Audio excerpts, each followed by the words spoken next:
Hello, folks. Welcome back to Reality Check with Arvind Swaminathan. Slight difference being summer, May.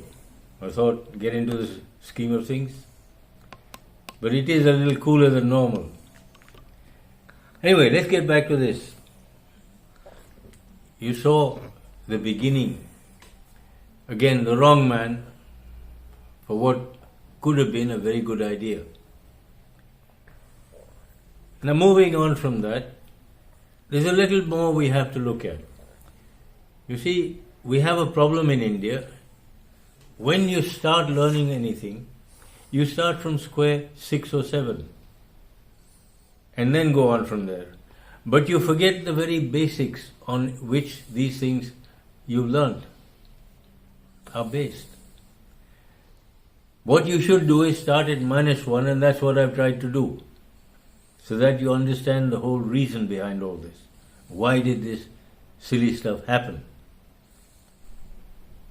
Now, you remember I said Lal Bahadur Shastri ji, the then Prime Minister of India, came, very impressed with Amul and so on. But he forgot one thing. There is a huge market in northern India, and I'm talking about Delhi, UP, Punjab, Haryana and Rajasthan.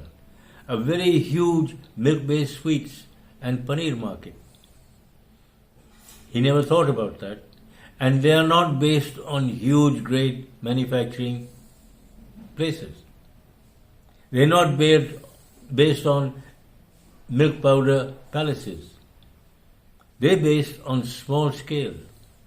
Each one, there are probably about 1 or 2 lakh of these sweet manufacturers. But they do it on their own scale. Now, those people are called the unorganized sector, but are they? Do remember one thing, that in many instances, UP, Haryana, Rajasthan and so on, they have been doing this together families have been doing this for 3 or 4 generations. Now, if they've been doing it that long and successfully and making a good living, I don't think you can call them unorganized, because they are highly organized. The unfortunate fact is, Mr. Shastri, he saw this huge edifice called Amul and said, replicate this. Now, the people at NEDB who were selected to do the job, they had no idea. When I got there, and this would be about 1976, what was I told by the CEO of that place? You see, what did they say? He said, what is Amul pattern? When I asked, they said, Amul pattern means 1 milk processing unit, 1 milk powder plant, and a cattle feed plant. That's it. Now, this is a flaw in their basic understanding of the problem. Why? It takes 2 to 3 years to set up these units, including buying land, getting it done, setting it up and ready. But it may take 20 years to get enough milk to operate those plants. Now you understand where the overhead's coming from. And wherever you look at any of the 183 projects, I don't think more than 5 or 6 are in the black. All the others were in the red. And they continued to do that, make losses, until and unless prices kept going up. The inflation spiraled all over again. Anyway, that was the overheads problem. Because all the time that these plants are used at 5 or 10% capacity, the return payment of the capital involved and the interest on it had to be paid from whatever little bit that was being sold, which meant prices went up. And they keep going up, because once they go up, nobody brings them down again, unfortunately. Now, if you look at what happens in the rest of the world, whether it's Western Europe or UK or US or Canada, you'll find that the milk industry is run on one basic tenet. First and foremost, you sell as much of that milk as liquid milk as is possible. Only that which remains, or which they can't sell as liquid, is processed. Here, the reverse happens. We don't seem to want to sell liquid milk. We want to convert to products. Why? It makes it more value added and therefore more high priced. Now, as the price of milk goes up, these prices go up also because your basic raw material is milk. Okay? Now, once you do this, you reverse the process, all the problems begin. You see, basic business says you do not put up processing units until about a year after they were needed. If you need it today, you put it up a year later. You try and make do without a unit because it means capital investment. The moment you invest capital, up goes the price to pay for it. In the UK, a sort of thumb rule was, if you cannot run a plant at capacity for 300 days in a year, don't put it up. Now, this presented a problem, for instance, in the UK. You had a lean and flush. How do they get around it? Very simple. They paid on average 3 shillings a gallon. Now, I'm talking about the late 50s and the 60s. Now, 3 shillings a gallon did not mean throughout the year. It meant this. They took into account when the milk was being produced and what was the cost of production. In the summer, milk was produced off fresh grass. It was grazed. It was much cheaper. Very little concentrate for use. So the price of milk paid to the producer was not 3 shillings but 2 shillings and sixpence. In the winter, I'm talking about December, January, February, all your milk was produced of conserved products like hay, silage and concentrates. Expensive, very high cost production. The price of milk to the producer went up to 3 shillings and sixpence in the gallon. But on average throughout the year, 3 shillings a gallon. A gallon, not a litre. A gallon is almost 5 litres. That ensured a level production pattern. None of this flush and lean. Okay. 52% of the milk was produced in the winter months, 48% in the summer months. You can't get better than that, really speaking. It's pretty good. Now, what do we do here? Our first basic assumption was wrong, that buffaloes are seasonal breeders. Why? The people concerned who were planning all this, and let's face it, it was NDDB. They had no idea of what monitoring means or what it is. And for years I went blue in the face trying to get them to understand what it means. But no, it just wouldn't, because either they didn't know or they didn't want to accept the fact that they had blundered. Monitoring would have told them that buffaloes are seasonal breeders if you manage them that way. The same as cows. They will also breed throughout the year if you manage them that way. Or they'll calve in the winter or in the spring if you manage them that way. Much depends on your situation, what you want to do, what your policy is. Here, all they needed to do was go to their AI centers and you get calls for AI for buffaloes 12 months of the year. But, unfortunately, possibly even today, the price of milk to the producer, which the unions pay, is exactly the same 12 months of the year. There's no change. So why should they produce milk in the summer?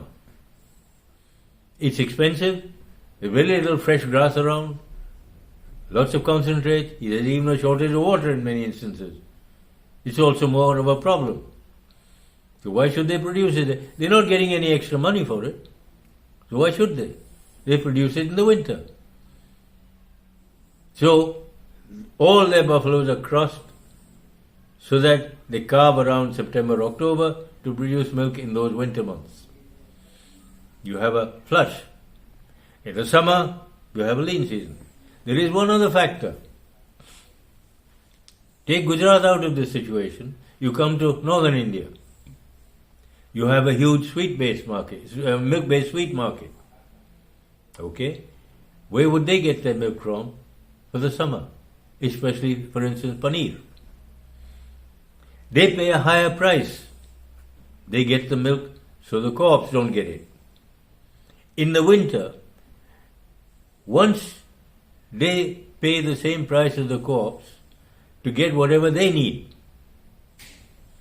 Once that is done, they don't need any more, so they stop buying. The co-op gets all that milk. You see, much depends on pricing. And they're blind to this. Or deaf to it. If they had just asked the Milk Marketing Board, they would have told them this. In fact, I know during my time there, Sir Richard Trehan, the chairman or the top man in the Milk Marketing Board in the UK, had come to Anand. Nobody asked him this. And I pointed this out and I was told to shut up. Now when you see, people won't listen. Again you come back to this thing. Power corrupts. Absolute power corrupts absolutely. As far as they were concerned, they knew it all. There's nobody could tell them anything. And where did it come from? First, it was Dr. Kurian. Who filled his head with these ideas? None other than his old friend, Michael Hals. Now, what was Michael Hals? What was his background? He used to be the Ford Foundation representative in Burma. That office was closed down. He moved and wandered around Delhi for a bit and got posted to Baroda, City Municipal Planning Organization. So what was he doing? Cozying up with Dr. Kurian. And remember, this was in 1968, when he was still employed by the Ford Foundation. Now we understand what was his brief. To ensure that Mr. Kurian remained at NDDB at whatever cost that was necessary. In cost, no matter. Why? He had his ear. And you can see the Michael Hals brand all over the place. We are lumbered even today with what the market will bear policies. Not what is the cost of production, what should be a profit margin, reasonable profit margin. No, squeeze every paisa out of it, every rupee out of that system. And we have this particular state of affairs. Milk is highly price sensitive. You raise the price of liquid milk by 2 rupees, immediately it comes down. Your sale comes down. It has to. Why? Who are most of the people who need it? The very poor, the vast majority of people. They can't afford these high prices. Now, I still remember around the mid to late 70s, skimmed milk powder used to come in little tins, half-kilo tins, 10 rupees. Who bought them? Not you or I. The people who live in JJ colonies or slum clusters. Why? They had no refrigerators, nothing. Plus, if they went to the station to try getting milk, there was a queue. They missed the bus. They lost a day's wages. So those are the ones who would buy this. Instead of 2 or 3 spoons in their cup of tea, they would make do with 1. But at least the youngsters who needed that would have some milk to drink. Why? It's the lactose which is needed for brain development. But most of us don't understand this. If those children do not get it, they will remain almost zombies. They will never develop. Which a whole lot of people want them to remain just like that. They don't want them to develop. Now, once this mistake was made that buffaloes are seasonal breeders, you can't get away from this flush and lean cycle. When you plan this way, you have to plan for the flush. When a lot of milk can't be sold liquid, so you process it.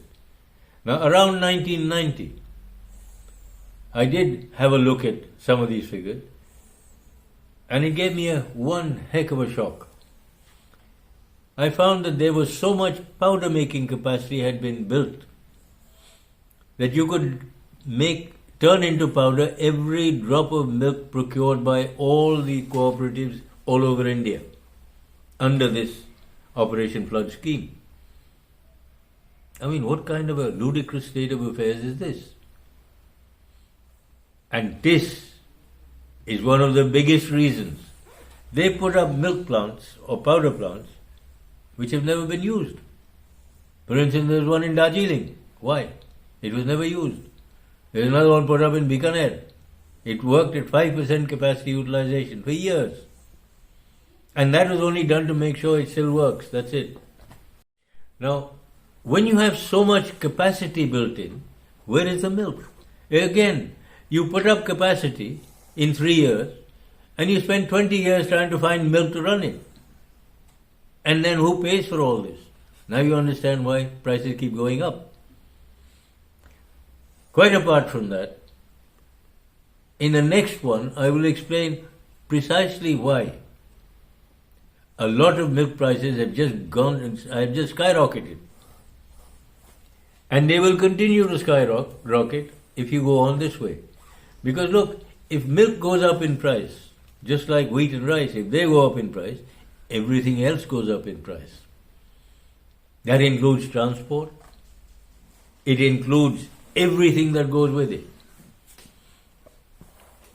And then there's your spiral. Plus, you remember what I said in one of my earlier videos? You've got to have the right color. And this is apparently the wrong one. It's got to be white skin. They're listened to. They're heard. Now, you have to understand this. What happened in Ukraine? They blew up the Nord Stream 2 pipeline, which supplied gas to Germany from Russia. Now that gas was coming at $270 per 1,000 cubic meters. The American gas which came was at $1,000 per 1,000 cubic meters, almost 4 times the price. Remember in the previous video, cattle feed? They replaced a 200 rupee per ton cattle feed, perfectly balanced, and said, no, that's no good. Use ours, which is exactly the same formula, exactly the same nutrients. 830 rupees a ton. Why? Now, this is where the beginning of the spiral. These huge overheads, this plant and machinery, even further increases the price because they have to be paid for. And where does that come from? From milk and milk products which you manufacture and you sell.